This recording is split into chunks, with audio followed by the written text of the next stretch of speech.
Good evening and welcome back to Sports Talk ATL. I am Chase Earl, joined by Jake Gordon and Alex Lord. And it's a great day to be a Falcon, and it's a bad day to be a Panther. For the first time since 2017, the Atlanta Falcons are over 500. And Alex, you gave a score prediction last week. I think you said 28-13, 24-10. Listen, it wasn't pretty. It was by no means pretty, and I'm not going to sit here pounding my chest that the Falcons are any more of a playoff contender than they were before the season when we were talking about this team. There were a lot of things that need to be fixed, but when you win by 2 touchdowns in the NFL, you got to be happy on a Monday morning. What were your main takeaways outside? I'm going to actually start. Jesse Bates. This guy's a freak.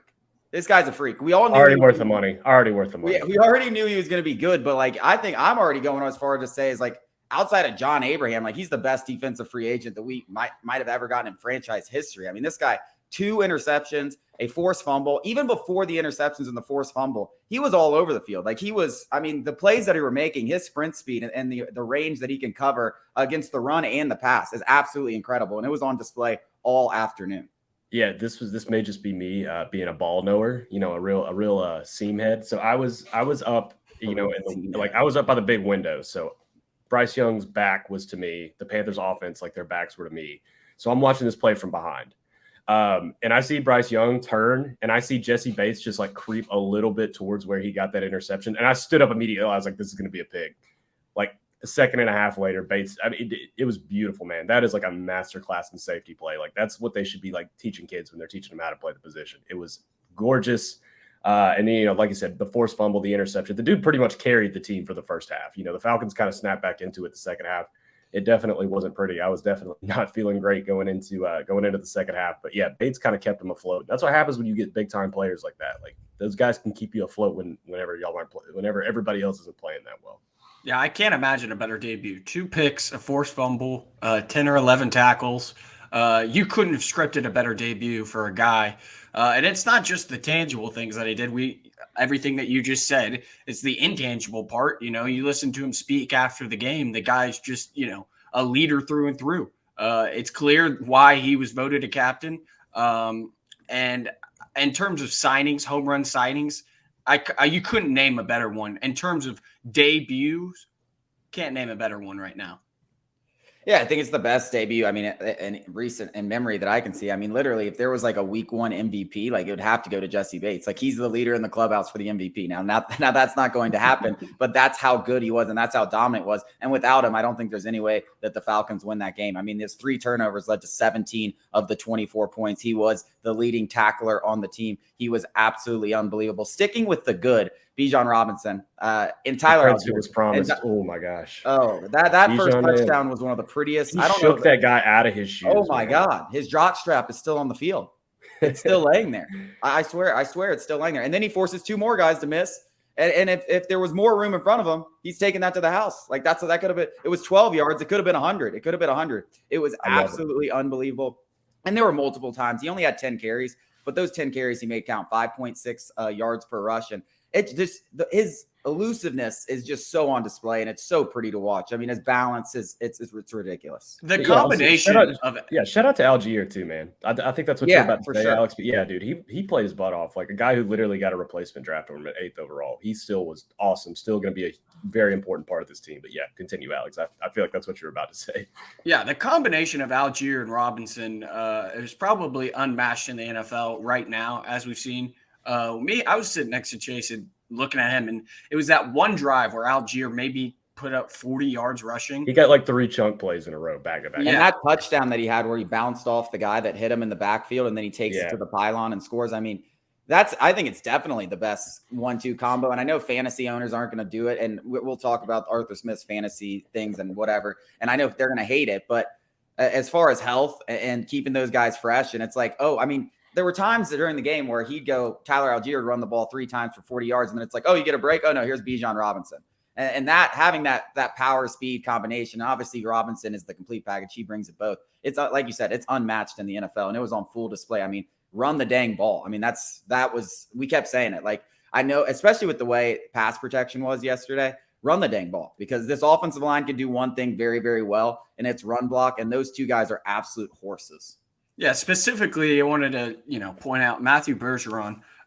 Considering who he was going up against, Derek Brown, I mean, I don't want to say his debut was like Jesse Bates, because offensive linemen, generally if we're talking about him, it's not a good thing. But I just want to point out he had a really, really good game. And, the guy was baptized by fire. Derek Brown is one of the best interior defenders in football, and he handled his own. He got beat a couple times in pass protection, but that's to be expected. Hey, we were used to watching Jalen Mayfield out there. This guy is head and shoulders better than him already. A big piece of that offensive line. I wouldn't go as far to say that he had the best game, but he was right up there among those 5 linemen. He was right up there with the best game. Yeah, there were a lot of them that didn't. I don't know if are we going to move on to the bad already? Yeah, that's what I was going to say. I mean, unless someone has those standouts, because I think those 3 players, I think they put the team on their back. Outside of that, there was a lot of bad that we do need to talk about. And particularly, I think we talked all offseason about the trenches and how the Falcons are going to be dominant in the trenches. And yes, they were able to run the ball. We know they're going to be able to do that. We know they are going to have a great rushing attack. Pass protection was putrid. And I know the Panthers have a very good defensive line, but it was awful. I mean, it wasn't just bad. It was awful. I mean, Ritter was sacked 4 times and he only dropped back and threw the ball downfield, 7, 8 times? I mean, he completed 15 of 18 passes. Most of those were just dump offs or very quick passes where you couldn't even get a sack if you tried. But anytime they tried to drop back on a 3rd and 8 or 3rd and 10, it seemed like there was a guy in his face or he was getting sacked, and it was really, really bad. That's going to have to get cleaned up. I think it will be better. And like I said, the Panthers defensive line is nothing to scoff at, but it was bad. Yeah, Caleb McGarry was getting baptized, and it's some of these play calls were really. There were multiple times like they would just kept going to the similar looking play every time, just down to the flats, and every time there would be a safety or a linebacker or corner, somebody right there to make a tackle immediately, like just throwing behind the line of scrimmage and getting absolutely nothing. It was really frustrating, and it's especially when the game was tied or we were down. And then they would try to go downfield. It didn't work out a lot. Ritter did at the end of the game hit Kyle Pitts, which, by the way, Kyle Pitts, what a catch, man! I mean, he makes it count when they call his number. But yeah, pass protection and play calling left a little bit to be desired for me. I thought Ritter that's kind of what I expect out of him, maybe a little bit more, but I mean that's kind of what I thought he would be doing this year.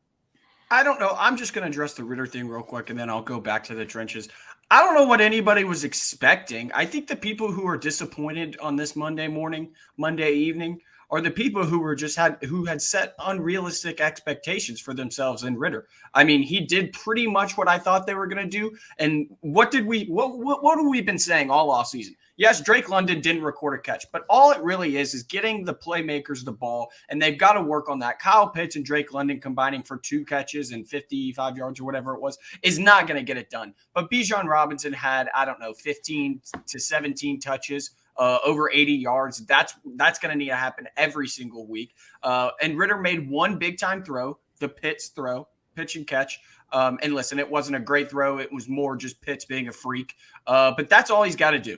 And the Falcons and Arthur Smith are never going to ask this guy to be Patrick Mahomes or ask him to do too much. And people who are, standing here griping about it, what do you want him to do? Throw for 300 yards and 4 interceptions? Like, I'd rather him throw for 150 yards and not turn the ball over. I'd rather run the ball. Yeah, we're going to run. Like, I don't know why people are upset on this Monday morning. Like, this is exactly who we thought the Falcons were. Now, What's crazy, as bad as the stat line was, the quarterback play across the NFL was so bad yesterday. I don't even think he was in like the 10 worst in terms of like passing and things like that. But Joe Burrow had like the worst game of his life. It was bad yesterday, and it's also week 1, so it's not totally out of it's almost kind of expected sometimes. But I thought, listen, I don't think Ritter was given many opportunities from Arthur Smith, and that was obviously the game plan. But on top of that, even when he was given opportunities, there was no blocking. Like, he wasn't there was nothing for him to do. Like, you can't when a 300 man's on you in 2 seconds. Like, what do you want him to do? The wide receiver hasn't turned around. So. I don't really blame Ritter. And like we said, the other part, the pass rush all day. The second in the fourth quarter, they finally got some pressure. And I think they were able to pin their ears back knowing that the pass was coming because they were down. But other than that, I mean, they were stonewalled, and we were very excited about this group, and hopefully they do look better. But we talked about this being a very weak Panthers offensive line. I don't think all of a sudden they got really good overnight. Bryce Young was sitting back there. Thank God he has no weapons to throw to that could get open, because Bryce Young had all day to throw. And I think if guys were open, he would have hit those throws. He had a debut to forget, I would say. But the pass rush was left a ton to be desired, which really sucks when we're talking about what we expected coming into the season. Yeah, it was definitely improved, but I mean, improved on what? A team that had just as many sacks as the Eagles had last year in the past 3 years. Like, I mean, there was really only one way to go but ups. But they did get 2 sacks. And I think the defense overall, I think they played fine. Like I said, a large part of that was Jesse Bates. 10 points, created 3 turnovers. I think that's a big thing for the Falcons that we always saw with that bend don't break defense that they used to run. It was they were never a team that got turnovers, and I think that's why they blew a lot of leads at a certain point. If they continue to get turnovers, that'll help out ease the lack of pass rush that we've seen thus far. I think this could be applied to both situations, Falcons offensive line and the Falcons defensive line. That maybe we were underestimating what the Panthers were. I kept trying to tell people, not you guys, but just in general, that the Panthers defense is really good. Their defensive line is very good. And maybe I was underestimating the Panthers offensive line. Now, and I think it's a little bit of both. The Falcons offensive line probably underperformed, but the Panthers defensive line is very good. And same vice versa. Like, I think the Falcons defensive line probably underperformed, but I think the Panthers offensive line is probably a little bit better than maybe I was giving them credit for. But yeah, still, when you spend all that money, listen, they invested a lot of money in David Onyemata, Calais Campbell. Bud Dupree didn't cost that much money, but you're still expecting something. Arnold Ebiketie didn't. Zach Harrison, 3rd-round pick out of Ohio State, out-snapped Arnold Ebiketie. I hope that's not a sign of things to come. But yeah, you expect a little bit more from those guys. They've invested via the draft and free agency in that area. And it is, listen, and I tried to preface this week by saying it's a lot of new faces and a new scheme with a new voice in the room. So it might take a second for things to gel. But a pass rush is kind of like just go beat the guy in front of you. Hopefully, it's just we chalk it up to the week 1 jitters or that whatever the week 1 slop is. But yeah, I think maybe it could be taken into account that the Panthers are a little bit better than we gave them credit for. But it's not going to get any easier week 2. I mean, the Green Bay Packers are for real. Their defensive line is very good, and they have. I'm more worried about the offensive line. Rashawn Gary, if you watched that game yesterday, Rashawn Gary was raising hell. Devontae Wyatt looked better. Quay Walker looked better. He got a pick 6 shot at my Georgia Bulldogs. But, they have a good defense. And Rashawn Gary is slowly becoming one of the best pass rushers in the league. It's going to be Rashawn Gary will eat Caleb McGarry's lunch because Brian Burns sure was. So that's going to be an eye on. It's going to be a much better test next week. I think the Panthers overall are just a terrible team. I know we talk about their offense and defense line may being better, and their defense is legit. Good. But, I mean, they had no wide receivers. They were battered. I still don't think that offensive line's great. They had a first-year starter and a new regime. So the Falcons did what they needed to do, but it wasn't pretty. But we will take 1-0. Coming up after the break, we are going to break down week 2 of college football.